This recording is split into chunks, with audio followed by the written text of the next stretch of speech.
Hello, everyone.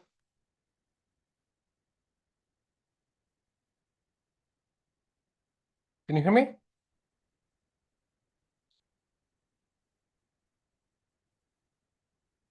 Okay, perfect. Thanks, Evan. Okay, perfect. So, our today's session is all about understanding the roadmap to our AI engineering program and try to understand actually not just the roadmap, but why it is important and in the context of overall kind of machine learning and all of these new technologies, what is it that is required in the industry for an end-to-end solution out of a machine learning engineer and our AI engineer, right? And how do we teach it? Our how what is our approach to teach that whole kind of a end-to-end solution? So we will look into that. But before we get into that, I'm just wondering. Let me just stop share my screen and let me just ask you questions. So the first question that I'm having is, how many of you are coming from the data related background, like a data science, maybe data analyst or business analyst or something like that? Anyone?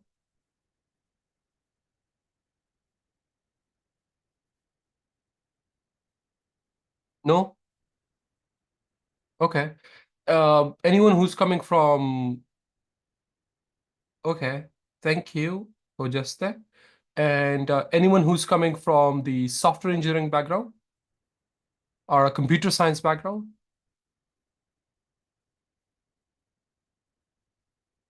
or maybe DevOps?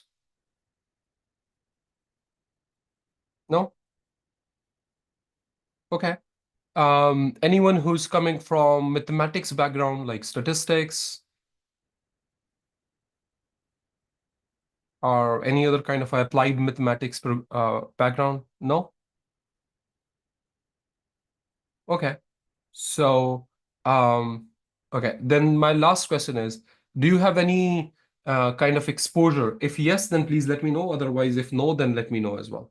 Do you have any exposure to background like kind of programming in some sense, Python, or have you used Python for some reason?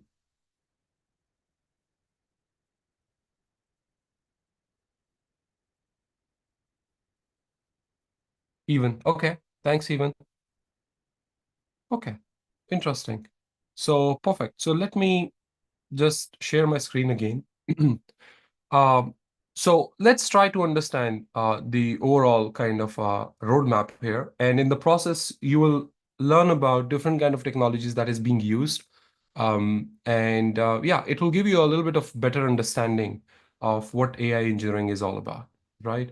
So for example, over here, you would see that, let me just stop my video over here and yep. Okay, so over here you would see that there are basically multiple things that goes into any MLOps project, right? Or any kind of a project, any kind of a AI project in a company. The very first thing that goes in is the business problem, right? So business problem requirement or analysis. Why do we require a kind of AI, right? What is the goal that we want to achieve with AI? Is there any kind of a monetary kind of a profit that we'll get? Is there any kind of a benefit that we will have if we use the AI system instead of manual kind of humans, right? So, for example, there are a couple of projects that we have done recently, even as well. So, I'll just give you a few examples. So, for example, somebody is looking into automated emails and trying to extract some pieces of information out of it. Traditionally, they would hire people to do that kind of a task, and it's a very kind of a cumbersome process and time consuming and also kind of a very costly process because human resource costs a lot and they cannot even hire a resource somewhere where the labor is relatively cheap, right? So then what to do? Well, they kind of experimented with this idea of using large language models or, NLP models for this kind of a task. And it was a success, right? So again, they kind of created a whole business case for that let's say if we let the AI do this task, how much of a cost we will have to invest, and what is the kind of accuracy we would get, and what what is the actual benefit that we would get in the worst case scenario and the best case scenario, right? So that's where you define your business goals, right? And you will make a case that, okay, this is where we can use the AI, right? As an AI engineer, you might be playing a very important role even in that process as well, right? For example, when you are working in a company, you really know about ins and outs of that company. What is it working on? What is the business, and so on, right? So, of course, you can give different suggestions that, okay, maybe we could use AI in this process, and we could improve this process by using AI, blah, blah, blah, right? So this is itself, when you have a good understanding of AI, you will definitely be making a lot of you'll be giving a lot of input over here, right? And once you have the business problem, then you will design the architecture around that, which means that you will have to kind of understand that uh, if I want to give an AI solution, what kind of AI solution I want to give, right? And then depending on the kind of solution, what kind of a broader architecture do I want? Do I want to host my system on a cloud? Do I want everything on premises? And how many computers would we require? How many resources would we require? And so on. Like, there are a lot of decisions that you will make. Again, there are a lot of software engineers that would be over there with you in making these decisions. Okay. But then you will actually do the machine learning task. The third step is to derive the machine learning, a problem for a particular business problem, right? To achieve a business goal, right? What kind of a machine learning algorithm do you want to use? So you will specify that, right? As a data scientist. And as we have seen over here, usually this is the task of a business stakeholder, right? The business problem analysis, but you will be kind of giving input as well. This is a task of majorly software architect, but again, you can also play a role into it, right? And then this is a pure task of a data scientist, right? And then once you have understood like what you need, then you will kind of create the data set for that and apply the machine learning algorithms, right? So that would be a task of a data engineer and a data scientist, right? And then after that, finally, you will connect to the data and do the validation of the data and apply some kind of a machine learning on top of that. So that is what I would say a task of a data engineer and a data scientist, right? So basically, this is all of the steps that comes under the business kind of a category, right? And there are different kind of roles over here, as I've shown, right? Business stakeholders, data scientists, data engineers, software engineers, and so on, right? The next step is around the data, right? So once, as I explained previously, that once you have understood what kind of a data you need for achieving the business goal, you will connect to some kind of different data sources. Those data sources can be coming online. They could be stored on cloud and so on, right? And you will connect to them, extract those data, transform and clean them. So that's a pre-processing part, right? You will do some feature engineering if required. And then finally, you will ingest that data, right? In the form of a batch or in the form of online kind of ingestion, right? So this is overall the data part of the whole kind of AI engineering part, right? Of the whole project, right? And of course, you have this feature store given as an input further to the machine learning as well. So, I mean, you would see that this data, this blue kind of rectangle is replicated in multiple places because all of them comes under the category of a data. Okay. Once you have the data, then there are models, which means you will experiment with different kind of models to understand which model perform well for a particular kind of data, right? So you'll do given that you have the data, you've created the data, you will analyze it, prepare it, validate it, if the data that you have prepared is correct or not, right? And then you will train your model and validate your model, right? And finally, you will export your model, of course, right? So basically, this whole process is what you call experimentation, because again, when you learn about machine learning, you would see that there is There are a lot of hyperparameters, and it's a very kind of an empirical process. It's not a too much of a scientific process where you will define the parameters and boom, you will get the solution, right? So it's a trial and error. You would try something and you will get an error. Based on that, you will do some analysis. You will again try something else, and so on. So it's a very empirical kind of a hectic process, a painful process, right? But at the same time, that's why it cannot be automated very easily, right? So that's why we would always need AI engineers and so on. Okay. Now, in this case, of course, this is a task of a data scientist and so on. And usually, the models, the experimentation part will be kind of tracked as well. So we want to track the experimentation. So for that reason, we will be using tools like MLflow and so on. We will be talking about different kind of tools that we will be using later on as well. Okay, but that's just to give you an understanding that experimentation is being done over here, right? As a third step. Okay, after once we have collected the data and cleaned the data. Okay, so okay, then after that, once you have the models, then you have a software part, which means that, again, that's not really a task of a software engineer. But again, this is usually what we call as, traditionally speaking, software engineers would take it, right? Traditionally speaking, right? But nowadays, when you're an AI engineer and MLOps engineer or MLOps specialist, you would play a role in all of these, right? It's not just machine learning modeling. Okay, that's why the whole kind of a dynamic is changing in the industry, right? Particularly, a lot of startup companies cannot afford to have a data scientist just for the modeling purposes, right? And a lot of software engineers are also kind of competing with data scientists in that area, right? So you really need a very good kind of a overview and understanding of the whole kind of a picture of what the project look like, right? The software part of the whole project is to take the machine learning model and deploy this machine learning model and serve the machine learning. Okay. Now, what does that mean? Just give me a moment.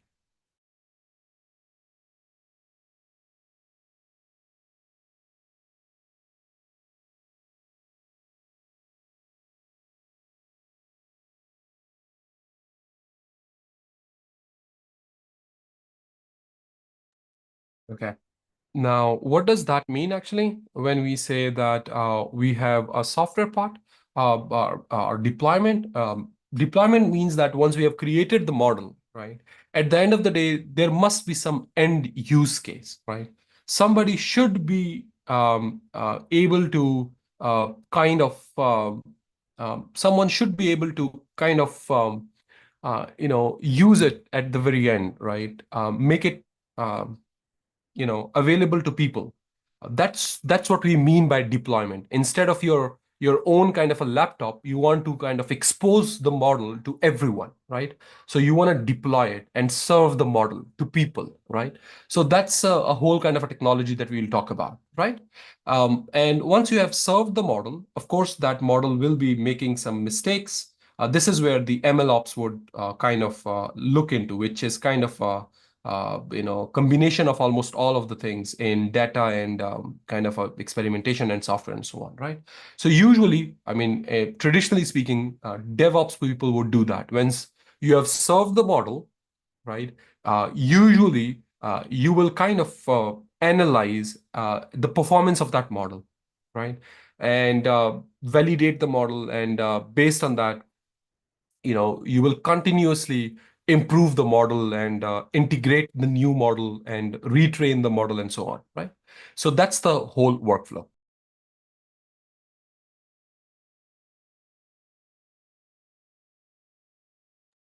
Any questions around that?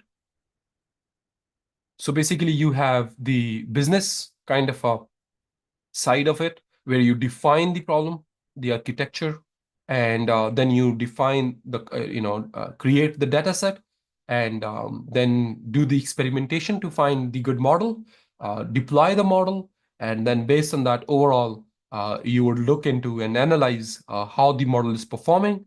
And based on that, you will continuously refine and improve your model, and again, push it to serve the model, right? So this process would continuously improve. Okay. Any questions around that?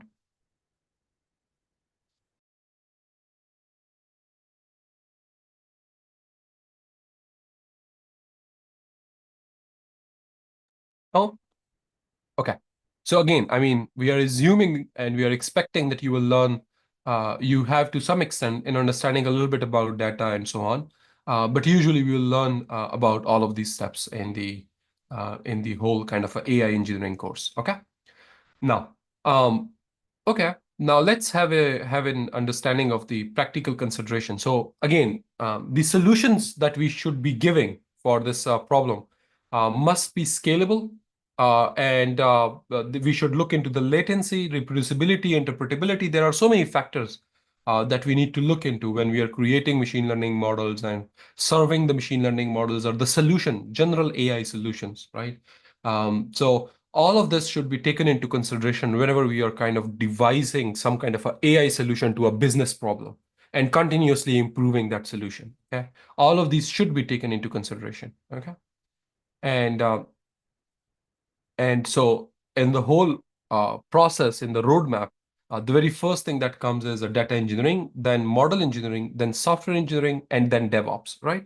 So usually, as I said, I mean that's the very traditional kind of a outlook. But nowadays, as a MLOps engineer, you should try to take a role of almost every kind of a person, every kind of a you should be knowing to some extent a little bit of data engineering. You should be very well experienced with the model engineering, and intermediate level of experience with software engineering is required. And to some extent, DevOps engineering, DevOps is also kind of required for you. Okay. But usually the project flows like that, where in the very beginning, a lot of data engineers would be very busy. And then the model engineers would be very busy, software engineers and DevOps engineer. When I say model engineers, usually it means data scientists and machine learning engineers, right? But yeah, I mean, and then if you look at the exact kind of tasks in every single kind of area, for example, in data engineering, what is being done? So, usually data labeling is done. Now, data labeling in itself is a very difficult task. Again, I'm assuming that, again, I mean, if you don't have an background of a machine learning, it will be a little bit difficult for you to understand what I mean by data labeling. But let me think about a use case. So let's say you have images, right? You have medical images or some kind of an images that you want to classify, right? Um, in that case, if you don't have the corresponding labels, you will not be able to train your machine learning models.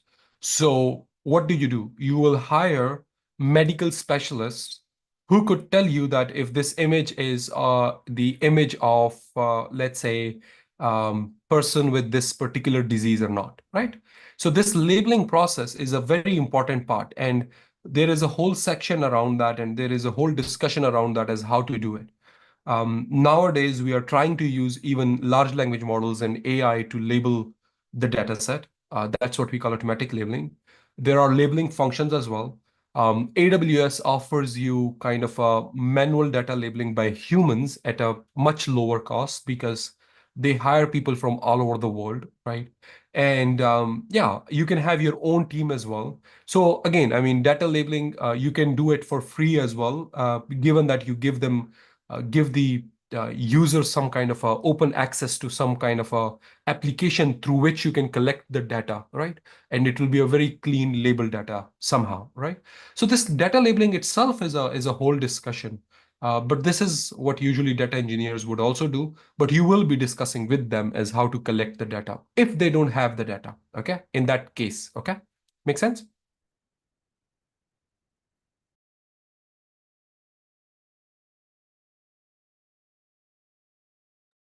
By the way, I am going really fast probably. I'm just wondering if anybody is having any question, please do kind of unmute yourself, okay?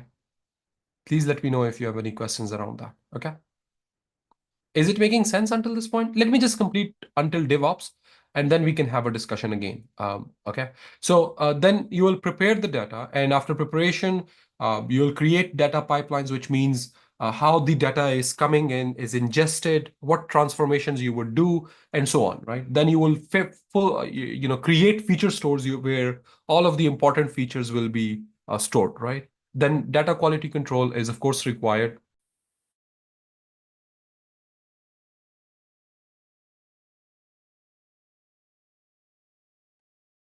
And that data quality control is all about how good the uh, you know data collection process was and how good the pre-processing process was, right? And the final result of data, how good it is, right? So there must be some metrics which should tell us the quality of a data, right? And if it is not good, then we should do something about it. Once we have a good quality feature store, we'll give that to create new features or do whatever feature engineering, right? Then do model training, evaluation, model tuning, and experiment tracking, right? So training is all about using those features to come up with some kind of a model which will fit onto that data set, right? Where we will learn all the parameters. Evaluating the model means how good this model is performing now, right? Then we will learn about tuning, how to modify the model so that it performs very well, so that the evaluation metric is really good, right? Experiment tracking is where we don't want to worry about what kind of a configuration of the model hyperparameters gave us what results, right? So we want to we want to kind of track it and create nice visualization, which would kind of give us a hint of what should we do, because it's an empirical process. So of course, we want to keep track of all the experiments that we are having, right? Finally, we will package the model and upload it to a registry. Okay. And then software engineers would take that model from that registry and serve it, right? And would test it if it performs well, if there is any error for some kind of a data or not. That testing would include the unit test and integration test. Unit test is all about testing individual components of a model. And integration test is testing the model with all of the whole kind of overall kind of a application, right? Acceptance tests, and so on, right? So these are different kind of tests that software engineers would usually have.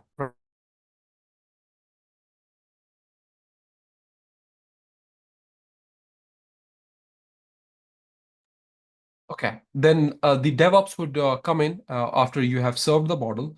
They will take care of the overall infrastructure of the machine learning model, right? So the whole pipeline will be automated, which means that if there is some kind of an error, you correct that. You kind of do the whole thing again, and the moment you push it, DevOps kind of a pipelines would automate the whole process of serving the model and tracking the whole thing, right? So you don't have to worry about all of that, right? And then again, model by data version control is all about taking care of the version that we have. So usually you have multiple kind of data sets that you will be using, right? So let's say 1 month ago you had a particular kind of a data which was used to train a model one, right? That model one had some kind of a performance. Now suddenly after a month, today now you have a much better version of a data. Why? Because people who were using the data, who were using the models, you have collected their data as well. So now you have a better kind of a sense of a data, right? Now you want to use that data to update the model, right? So the data is updated and the model is updated. So you want to version them, that, okay, previous data was 0 0.1, the new data is 0 0.2, and so on. In the same way, you want to version the models as well, right? And continuous integration and continuous development is all about analyzing the errors and looking at the data and improving the model and so on. Okay. And model deployment is all about, deploy it to some kind of a cloud or maybe some kind of a website or something like that, right? And you will monitor the model at the very end, right? Which means that you will have a look at if there are any errors that are being made, and that's where you do the error analysis and so on. Okay. So that's it. Any questions around that? As what is the overall kind of a pipeline introduction?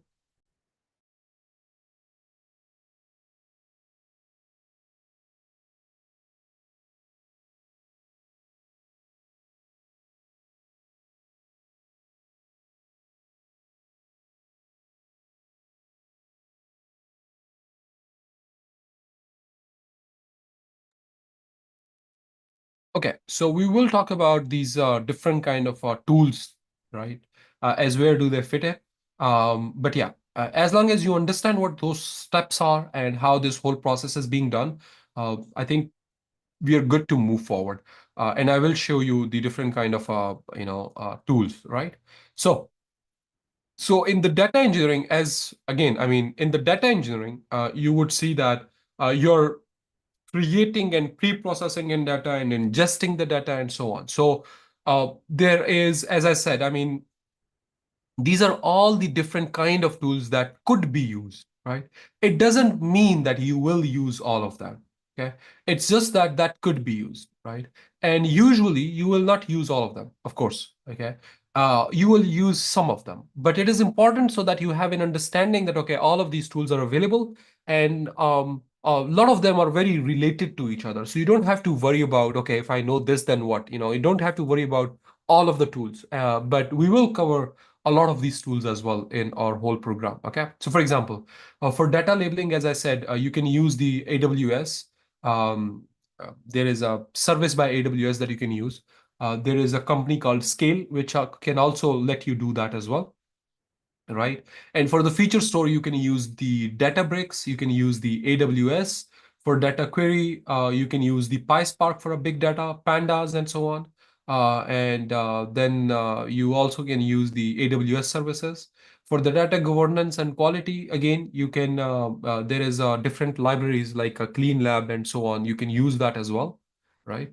And for storing the data, you can use the different kind of a Snowflake and AWS S3 buckets and so on. So these are the different tools you can use in data engineering, right? Now, let's talk about model engineering. In model engineering, what can we use?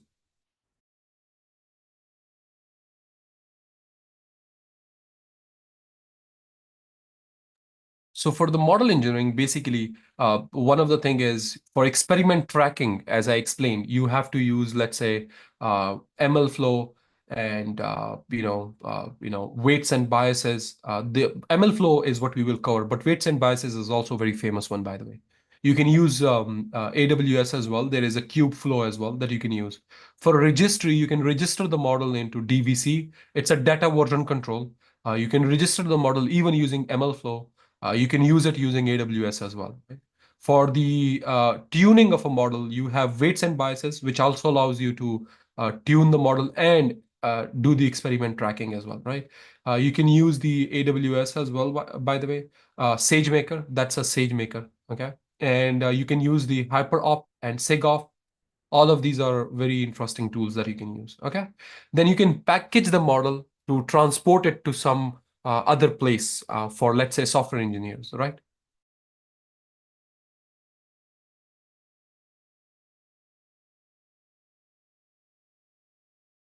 One of the famous kind of a packaging is what we call Onyx packaging, right? Which is an open neural network exchange package. So again, it's a tool, right? You can use MLflow for that, but usually MLflow is not used, I mean, a lot for that. Onyx is a very famous way to package the models, right? Then for training the model and evaluating the model, these are different libraries: Fast.ai, TensorFlow, PyTorch, Keras, Hugging Face, Scikit-learn, XGBoost, even AWS SageMaker, Ray, and so on, right? So all of these are libraries that you can use for model training and evaluation, okay? In software engineering, when you want to kind of serve the model, right, and really do the, when you're develop again as a, you will be behaving as a software engineer as well. So of course you will be using tools, softwares like Python, Visual Studio Code, and Code Review, and GitHub, and so on, right? And then for testing, you have unit test, integration test, and so on. For the serving, you can use Flask, which is a web application. You can use AWS kind of services like Lambda serverless API gateway, right? You can use the TensorFlow and PyTorch itself like serving kind of a tools as well. You can use a Kubeflow, AWS SageMaker can be used for serving as well. So yeah, you can use different kind of tools over here for serving as well. Okay. As I said, I mean, we will discuss a lot of these tools in our program, but you don't have to know all of them, right? But usually these are some of the things that you will see in industry. And when you're looking at the job requirement, you would find out that different kind of tools are mentioned over there. They require expertise and different kind of tools over there. Okay. So knowing one of them in each of the category is would be really great, right? Knowing at least one of them in each category would be really great. Okay. So in the DevOps, where you are doing the versioning and so on, for the version control, you can have DVC for the data version control, the GitHub for the code version control, and so on, right? And then you can have for workflow automation, where you can use the AWS SageMaker, you can use the Apache Airflow for that, right? For the overall automation of a workflow, right? For monitoring, you can have a Grafana dashboards, right? And evidently AI and Fiddler and so on. So Grafana is something you will also be exposed, right? So CI/CD pipelines are all about, you can use it in AWS as well, but that's where you have kind of a cloud formation and other things as well. And then for the ML infrastructure, that is where the Docker and Kubernetes and you can use a cloud service. You can use, Kubernetes is a cluster of computers basically, right? Uh,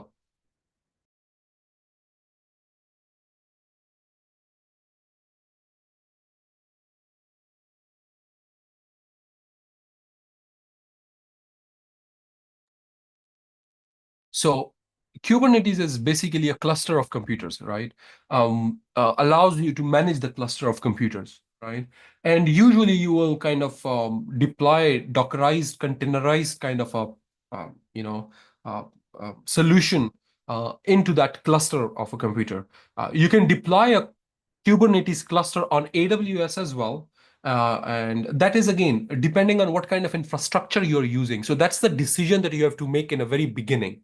DevOps would try to maintain that infrastructure. If it is a Kubernetes cluster, then DevOps would try to maintain that cluster. Again, as a machine learning engineer and MLOps engineer, you need to have an understanding or a little bit of overview of what it is, but usually you will not be really doing something with the creating of clusters or managing those clusters. You will be having people from core software engineering teams and DevOps team and data engineering teams as well. Okay. So if things become really complicated or you have to get into a very deep kind of a problems, then those kind of individuals would definitely help you, and that would be the responsibility of those individuals. Okay. But as an MLOps engineer, you need to have a very broad understanding of overall process as how everything works from the very beginning to the very end. Okay. That's the main idea. Okay. You are not a DevOps engineer. It's a separate role. Okay. Who really focuses on the DevOps part of any kind of application, not just machine learning application, right? You're not a core software engineer who focuses, again, depending on what kind of software engineer there is, they can focus on just quality assurance. They can focus only on web application or whatever, right? So you're not that, okay? And at the same time, you're not a data engineer, right? Whose sole kind of a purpose is to develop a really optimized kind of a queries and create these kind of a feature stores and blah blah blah, right? So, but at the same time, if you have to use the skills of a data engineer for your machine learning pipeline, you need to have a good understanding of that. And you need to have a good understanding of software engineer and DevOps, right? So I'm not scaring you by telling you that, hey, you need all of this, because it's not possible for you to learn all of this. But at the same time, I cannot give you an expectation that, oh, if you just read about scikit-learn or machine learning or data science, very basic kind of a thing, you know, you will be good to go. That's also not the case. So it's a spectrum of things that you will know, right? But it's manageable. Believe you me, it's manageable. It's not that much. Once you start learning them, you will understand the whole story, and you will feel like, oh, okay, that makes sense. And yeah, okay. So any questions around this whole kind of a roadmap or the tools that we will be kind of using?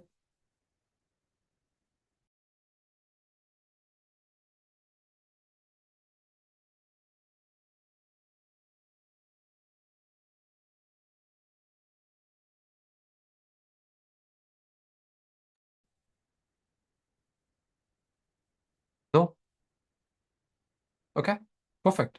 So let's have a look at the um, overall kind of a little bit of breakdown of what are the kind of things that we will cover, right? So MLOps engineering is, as I discussed, a combination of four things, right? Over here. But one of the thing is model development. One of the main core tasks of a AI engineer is to develop models, right? I mean, again, although all of the other things are important, you need to know about them as well. But the core component, right?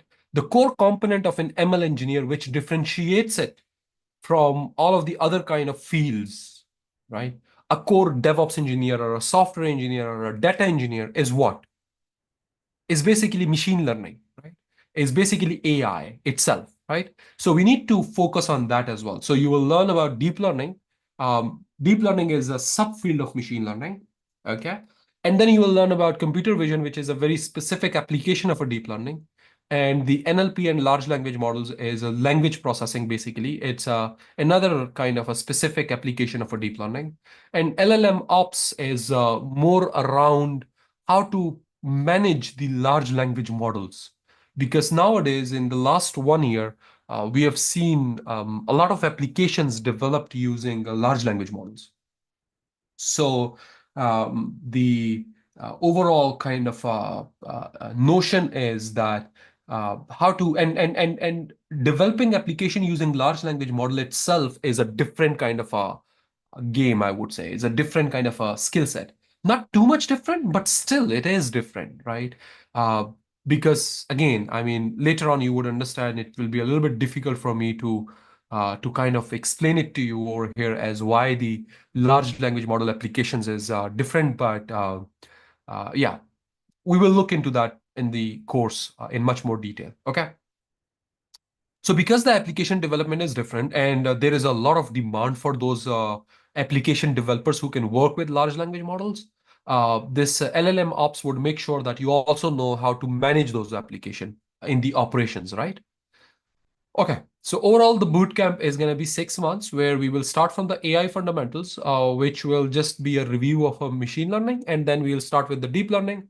Then we will look into computer vision, and then NLP and LLM, and then finally we will focus more on LLM and MLOps. Okay.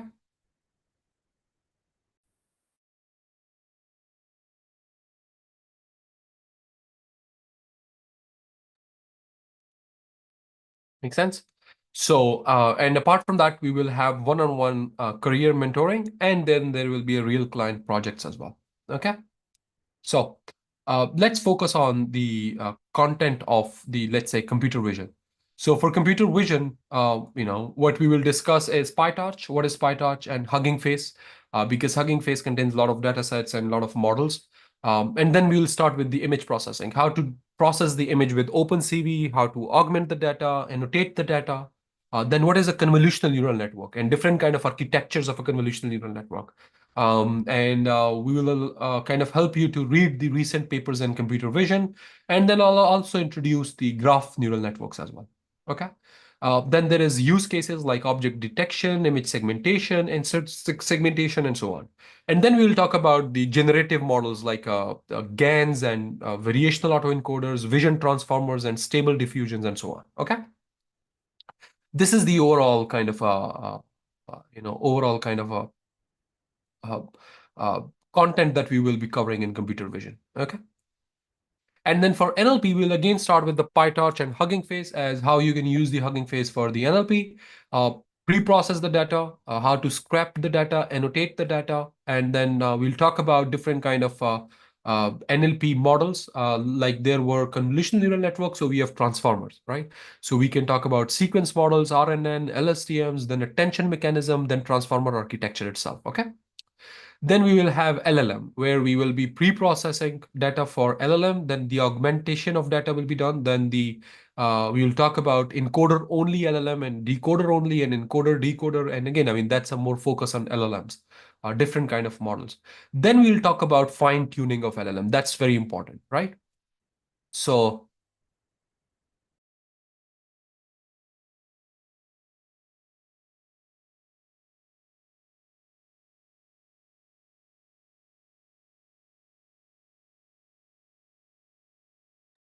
So the fine tuning itself would mean that, so fine tuning itself would mean that you're modifying the pre-trained large language models for your own task, right? Um, Again, I mean, there is a lot of discussion around that, so I'm not going to get into it. But again, overall, this is just overview of how what we are going to cover, right? And then we'll also talk about RAG, which is one of the ways people are developing applications in LLMs, right? That's what we call retrieval augmented generation. While talking about RAG, we will talk about the famous libraries like LangChain and Llama Index. Okay. And then in the process, we'll talk about how to chunk the whole kind of a PDFs and big kind of documents and how to index them and how to put them into a vector database, how to do the query transformations, and blah, blah, blah. Right.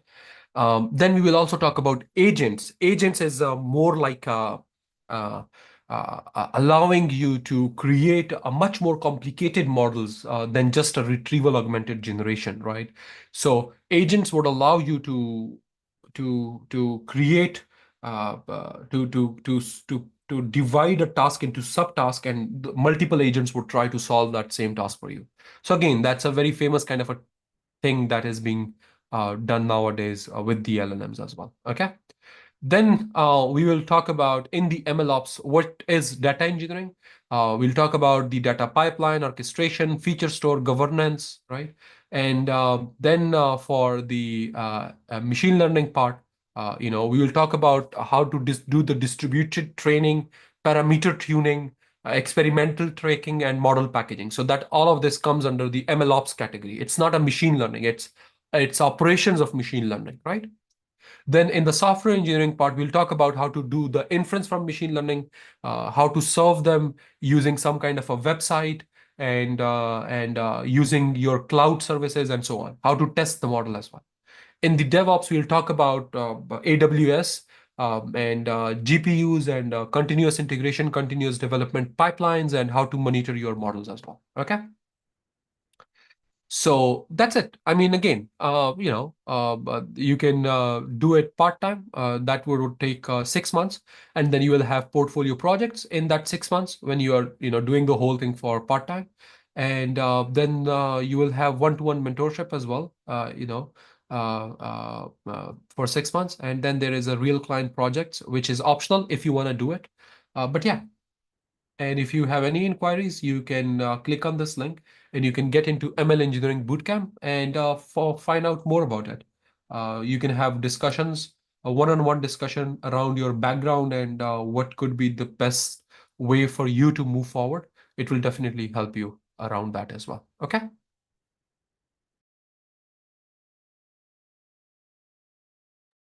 Any questions? So if there are any questions, please let me know.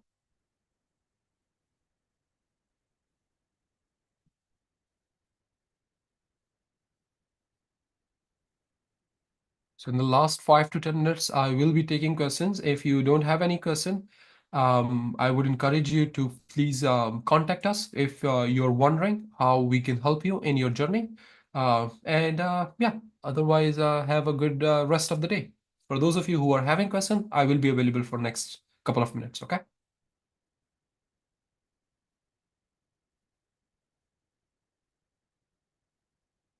Thank you, Ivan. Take care.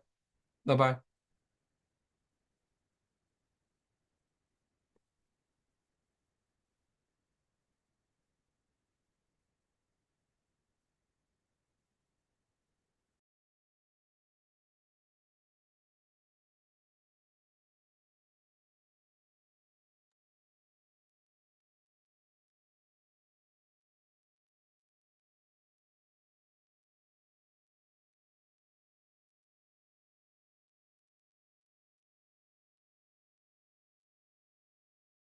Okay. So I'm assuming that there are no questions. So if there are no questions, then let's have a good rest of the day. And yeah, I am expecting to hear back from you about your uh, own kind of background and how we can help you in that whole process. Okay. So yeah, take care, everyone. Bye bye.